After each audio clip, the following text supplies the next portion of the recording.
अस्सलाम वालेकुम मलगरो په خیبر پښتونخوا کې هم د ټولو نه مقبول ترین لیډر عمران خان دی د باره کې چې کوم سروې شوی دا د هغې چې کوم ریزلټ دی اب هم په دې ویډیو کې تاسو ته مخې ته ایکدم او بل اړخ ته عمران خان یو ځل بیا رښتونی ثابت شو هغه چې کومې دعوې کولې چې یاره زما د حکومت د حاتمې شاته د امریکې لاس دی نو اوس یو ځل بیا د امریکې نه د هغې یو ګواهي مخې ته راغلې ده او امریکې دا بیان ورکړی دی چې عمران خان مونږ ته قبول نه دی او بل اړخ ته شهباز شریف مونږ ته قبول دی د هغې څه وجه ده دا هم په دې ویډیو کې تاسو سره ډسکس کوم او په لاهور کې عمران خان یو تاریخي ریلی وکړه د لاهور عوامو یو ځل بیا د عمران خان په حق کې خپله فیصله ورکړه یقینا دا یو ډیره تاریخي ریلی وه په دې کې څومره کسانو شرکت کړو دا ټولې خبرې په دې نوې ویډیو کې تاسو سره ډسکس کوم خو د هغې نه مخکې تاسو ټول ته دا ریکویسټ دی چې دا ویډیو مخکې ملګرو سره ضرور شیر کړئ او تاسو خپله قیمتي رای هم ما سره په کمنټ کې ضرور شریکه کړئ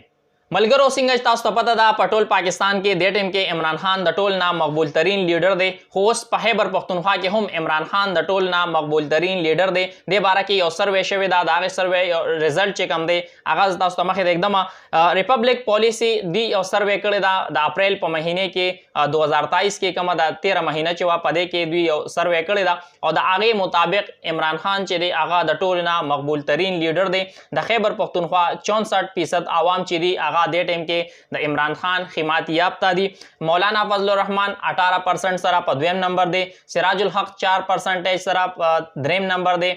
مریم نواز او نواز شریف د دې چې کومه پارټي ده هغه 5% خلک دي سره ولاړ دي بلاول بوټو 3% او اسفندیار ولی چې دی نه 3% خلک د دوی حمایت کوي نو اوس دې نه دا ثابتېږي چې په ټول پاکستان کې خو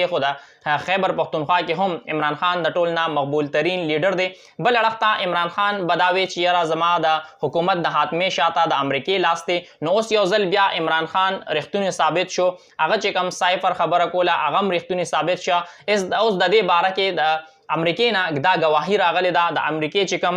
کانګرس رکن دی برډ شرمن هغه دا ویلي دي چې عمران خان مونږ ته قبول نه دی او ځکه چې هغه زمونږ خبره نه مني عمران خان سره ډیل کول ګران دی او بل اړخ ته شهباز شریف سره ډیل کول اسان دی ځکه چې عمران خان د خوددارۍ خبره کوي عمران خان د خپل ملک د مفادو خبره کوي او هغه دا وایي چې یاره څومره د امریکې یو شهري د هغه زندگی چې د هغه څومره قیمتي ده نو دغومره د پاکستان چې کوم یو شهري دی د هغه زندگی هم قیمتي ده او هغه دا وایي چې یاره د ستاسو کوم جنگ دی هغې کې به مونږ حصه نه اخلو او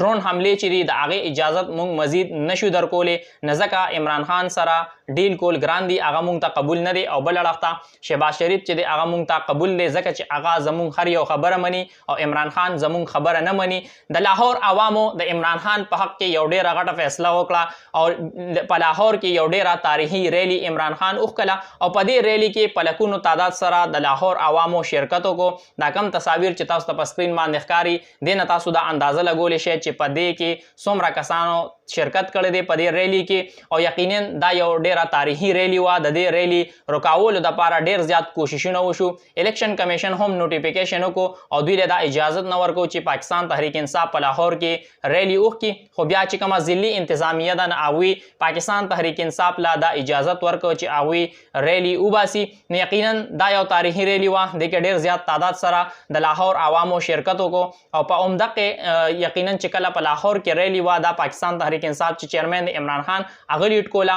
پېښور کې هم ډېر خلک بهر راوتي راولپنډۍ کې هم پاکستان تحریک انصاف ریلی وکړله او یقینا اوس چې دا نون لیگ کومه جنازه ده نه هغه د لاهور نه دوی وکړله او سټیم کې به دا ویل کېدل چې یاره لاهور چې دی نه هغه د نون لیگ ګړ دی خو اوس دا خبره بالکل غلطه ثابته ده او دې ټیم کې پاکستان تحریک انصاف چې دی نو هغه په لاهور باندې د هغې راج دی او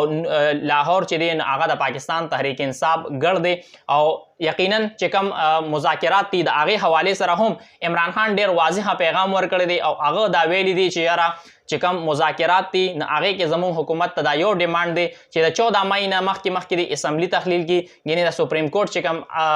آرډر دی د هغوی چې کوم حکم دی په هغې باندې به عمل درآمد کیږي او بیا دا مذاکرات چې دي د دې به هیڅ نتیجه نه وي نو اوس دا مذاکرات چې دي دا به د دې اخري راوند چې دی نو هغه به نن د شپې 9 بجې کیږي نو ګورو چې د پاکستان تحریک انصاف او حکومت ترمنځ کوم مذاکرات دي د دې څه نتیجه راوځي څه اپډیټس وي په دې پیج باندې زه تاسو سره شیر کوم دا ویډیو مخکې ملګرو سره ضرور شیر کړئ خپله قیمتي رای هم ما سره په کمنټ کې ضرور شریکه کړئ د الله په امان